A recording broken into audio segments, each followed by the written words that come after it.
Hi welcome to my channel.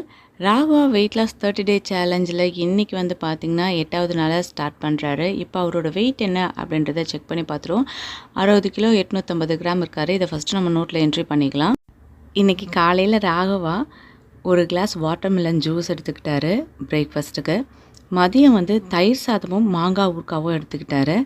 Evening வந்து பார்த்திங்கன்னா ஒரு சின்ன ஆப்பிள் ஒன்று எடுத்துக்கிட்டாரு. நைட்டு வந்து 6:30 மணிக்காக வந்து பார்த்திங்கன்னா 2 தோசையும் தக்காளி தொக்கும் எடுத்துக்கிட்டாரு. இதுதான் அவர் இன்றைக்கி எடுத்துக்கிட்ட மெனு. எப்பவுமே நைட்டு வீட்டுக்கு வந்ததுக்கப்புறம் அவர்கிட்ட கொஞ்சம் வீடியோ மாதிரி எடுப்பேன் பேசி.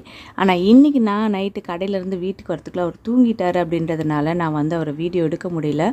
மார்னிங் எடுத்த வீடியோவோடு சரி. இந்த சம்மரில் குழந்தைகளுக்கு இளநீரும் நுங்கும் கொடுக்கறது ரொம்ப நல்லது.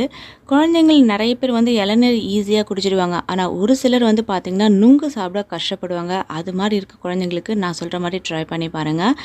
நுங்கு மேலே இருக்க அந்த தூளை எடுத்துகிட்டு சின்ன சின்னதாக கட் பண்ணிக்கோங்க. நுங்குலேருந்து வரக்கூடிய அந்த தண்ணீரை வந்து எக்காரணத்தை கொண்டு வேஸ்ட் பண்ணாதீங்க. அதையும் பத்திரமா வச்சுக்கோங்க. உங்கள் வீட்டில் இருக்க குழந்தைங்களுக்கு சம்மர் டைமில் உடம்பெல்லாம் நிறைய வேர்க்குரு வருது அப்படின்னு ஃபீல் பண்ணிங்கன்னா அந்த நுங்கில் இருக்கக்கூடிய தண்ணீரை எடுத்து நீங்கள் தேய்ச்சிங்கன்னா ஒரே நாளில் அது வந்து உங்களுக்கு ஈஸியாக மறைஞ்சிரும். அவ்வளோ உடம்புக்கு ரொம்ப குளிர்ச்சியானது. இப்போ இந்த நுங்கு குட்டி குட்டியாக கட் பண்ணி வச்சுருக்கீங்க இல்லையா, சைனா கிராஸ், அதாவது அகர் அகர் சொல்லுவோம் இல்லையா, அதை வாங்கி நல்லா சூடான தண்ணியில் நல்லா கரைக்கும் பொழுது குட்டி குட்டியாக கட் பண்ணி வச்சுருக்க இந்த நுங்கையும் கொஞ்சம் பனக்கற்கண்டு சேர்த்து நல்லா காசி ஒரு ட்ரேயில் நல்லா ஊற்றி ஆற வச்சு ஃப்ரிட்ஜில் வச்சுருங்க. நல்லா ஆறுனதுக்கப்புறமா குழந்தைங்களுக்கு சின்ன சின்ன பீஸாக கட் பண்ணி கொடுங்க. விரும்பி சாப்பிடுவாங்க. கண்டிப்பாக ட்ரை பண்ணி பாருங்கள். நுங்கோட பனக்கற்கண்டு சேர்த்ததுக்கப்புறம் அதோட டேஸ்ட்டே தனியாக இருக்கும். அடுத்த முறை நுங்கு வாங்கினா இது மாதிரி தான் செஞ்சு கொடுக்கணும் அப்படின்னு சொல்கிற அளவுக்கு அவங்க அதை விரும்பி கேட்பாங்க.